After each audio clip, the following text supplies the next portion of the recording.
আসসালামু আলাইকুম। কেমন আছেন আপনারা সবাই? আশা করি সবাই ভালো আছেন। আজকে দেখাবো মটরশুঁটি দিয়ে কচি লাউ ভাজির একটি লোভনীয় রেসিপি। যে রেসিপিটি কিন্তু সকালের নাস্তায় রুটি পরোটা কিংবা কখনো বা ভাত দিয়ে খেতে অনেক বেশি মজা লাগে। তো চলুন আজকের এই রেসিপিটি শুরু করা যাক। সেই জন্য প্রথমে কড়াইয়ে তেল দিয়ে তাতে দিয়েছি রসুন আর সঙ্গে দিয়েছি পেঁয়াজ।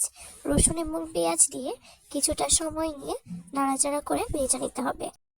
আজকের লাউটা কিন্তু একদমই কচি বা জালি, সেই জন্য লাউগুলোকে একদমই ছোট ছোট করে কুচি কুচি করে কাটা যাবে না। আমি এখানে মোটামুটি ভালো করে কেটে নিয়েছি। রসুন পেঁয়াজ ভালো করে ভেজে আমি তাতে জিরা দিয়ে ভালো করে আবার ভেজে নিয়েছি। এখন এখানে দিয়ে দিচ্ছি মটরশুঁটি। মটরশুঁটি দিয়ে নাড়াচাড়া করে ভেজে নিব। তবে মনে রাখবেন, একদম কড়া করে ভাজবেন না। মটরশুঁটি একদম কড়া করে ভাজলে কিন্তু একেবারে শক্ত হয়ে যায়। কিছুটা সময় নাড়াচাড়া করে ভেজে নিতে হবে। ভেজে নিয়ে এখন দিয়ে দিচ্ছি কেটে রাখা লাউ। লাউ দিয়ে এখন দিয়ে দিব লবণ। এখন ভালো করে নাড়াচাড়া করে মিশিয়ে নিতে হবে।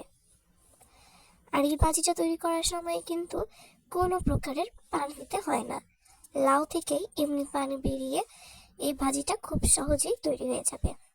ভালো করে নাড়াচাড়া করে মিশিয়ে নিতে হবে। এইভাবে করে কিছুটা সময় নিয়ে মিশিয়ে নিয়ে এখন এখানে দিয়ে দিব হলুদের গুঁড়া। হলুদের গুঁড়া দিয়ে সেমভাবে আবার নাড়াচাড়া করে হলুদের গুঁড়া মিশিয়ে নিচ্ছি। এইভাবে করে ভালো করে নাড়াচাড়া করে মিশিয়ে নিতে হবে। কোনো প্রকার পানি ব্যবহার করবেন না। আর রান্নাটার সময় কিন্তু অবশ্যই কখনোই ঢাকনা দিবেন না। ঢাকনা দিয়ে ঢেকে রান্না করলে এই লাউ ভাজিটা মোটেও মজা হয় না। দেখতেই পাচ্ছেন, একাই কিন্তু এর মধ্য থেকে অনেকটা পরিমাণের পানি বেরিয়েছে। এই পানিতেই কিন্তু লাউ ভাজিটা তৈরি হয়ে যাবে। আর আজকের ভাজিটা কড়া করে ভাজবেন না, যেহেতু এটা কচি লাউ একটু নরম নরম করে ভাজি করলে খেতে অনেক বেশি মজা লাগে। যারা এইভাবে অবশ্যই রেসিপিটি ট্রাই করেননি, অবশ্যই একবার হলেও ট্রাই করে দেখতে পারেন। অনেক বেশি মজা লাগবে। কথা দিচ্ছি, সবাই অনেক বেশি পছন্দ করবে। এইভাবে করে নাড়াচাড়া করে কিছুটা সময় নিয়ে ভালো করে ভেজে নেবেন।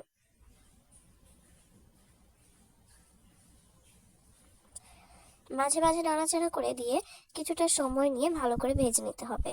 যারা আমার চ্যানেলে নতুন, যদি আপনাদের কাছে আজকের এই রেসিপিটি ভালো লাগে তাহলে কিন্তু চাইলেই আপনারা আমার চ্যানেলটিকে সাবস্ক্রাইব করে রাখতে পারেন। যারা ফেসবুক পেজ থেকে দেখছেন তারা চাইলে পেজটিকে ফলো দিয়ে রাখতে পারেন। এইভাবে করে কিছুটা সময় নিয়ে আর কিছুক্ষণ ভাজি তৈরি করে নিতে হবে।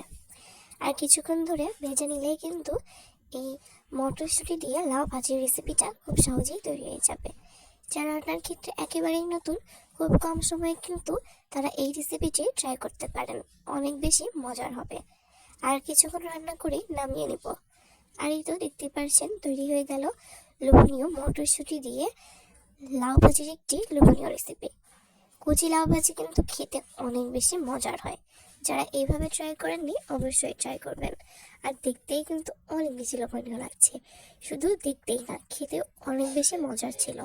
আপনাদের কাছে কেমন লেগেছে অবশ্যই কমেন্ট করে জানাবেন। আশা করব আপনাদের কাছেও এই রেসিপিটি ভালো লেগেছে। ভালো লেগে থাকলে অবশ্যই আমার পরিবারের সদস্য হয়ে যাবেন। যারা ভিডিওটি শুরু থেকে শেষ পর্যন্ত দেখেছেন তাদেরকে জানাই অসংখ্য ধন্যবাদ এবং অসংখ্য ভালোবাসা। সবার জন্য অনেক বেশি দোয়া এবং শুভকামনা রইল। অবশ্যই যদি আপনাদের ভালো লাগে তাহলে ভিডিওটি কিন্তু আপনারা আপনাদের আত্মীয় স্বজনদের সঙ্গেও শেয়ার করে রাখতে পারেন।